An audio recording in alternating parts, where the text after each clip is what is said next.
Hi again, Rick from R&J, Rick and Joanna.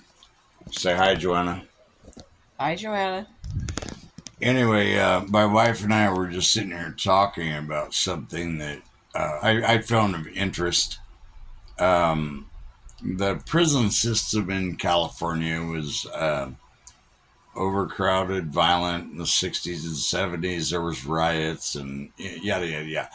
But they had tobacco. They gave you tobacco when you got there. I wouldn't know personally, but they actually gave you tobacco when you got there, and you could buy it on the canteen, commissary, whatever. Um, but they took it out. They took the tobacco out in 1995, I believe, and they took out the weights because men were coming out like giant hulked up monsters. And my wife is a former bodybuilder, um, but there was things in there that you have to understand. Inmates are very creative. They have all the time in the world to think about and how to sneak and steal and all that stuff. But when it comes to bodybuilding, they had it down to a science. You're endomorphic, you're exomorphic, and they could figure out by your frame, your height, your weight. They would take a scrawny little guy that came in, they'd feed him a bunch of sardines and fish and proteins, and they would say, do this exercise or that exercise. And by the time that guy got out 2 years later, he was a giant hulk of a monster because they understood the science of bodybuilding just as they understand the science of how to sneak drugs in and out or whatever. I wish that there was gymnasiums out here that, and without using steroids and all that. I wish there was a gymnasium out here that understood they could look at your body and say, okay, you're endomorphic.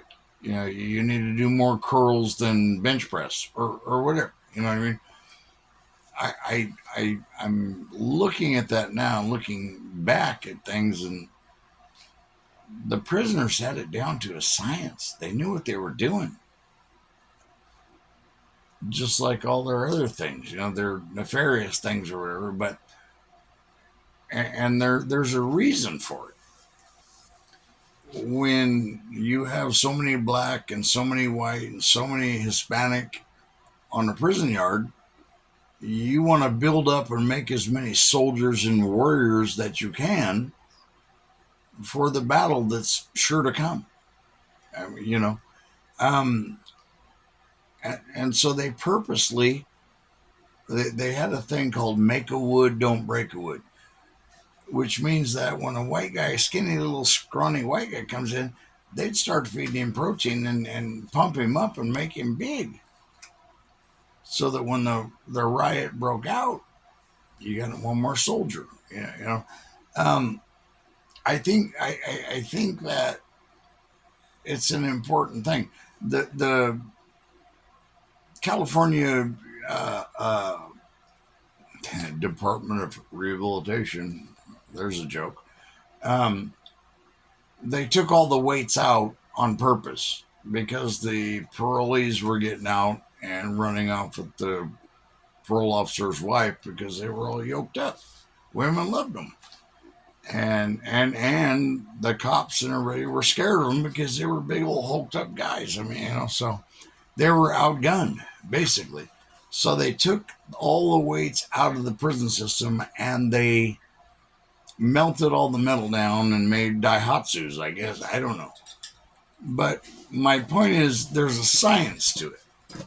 And I think that a lot of these personal trainers and that kind of thing, if you understand endomorphic, exomorphic, da da da, if you understand the science, so when a person comes into a gym, you can evaluate them and give them a systematic workout that is tailored to their body. Something to think about. Have a nice day. Thank you.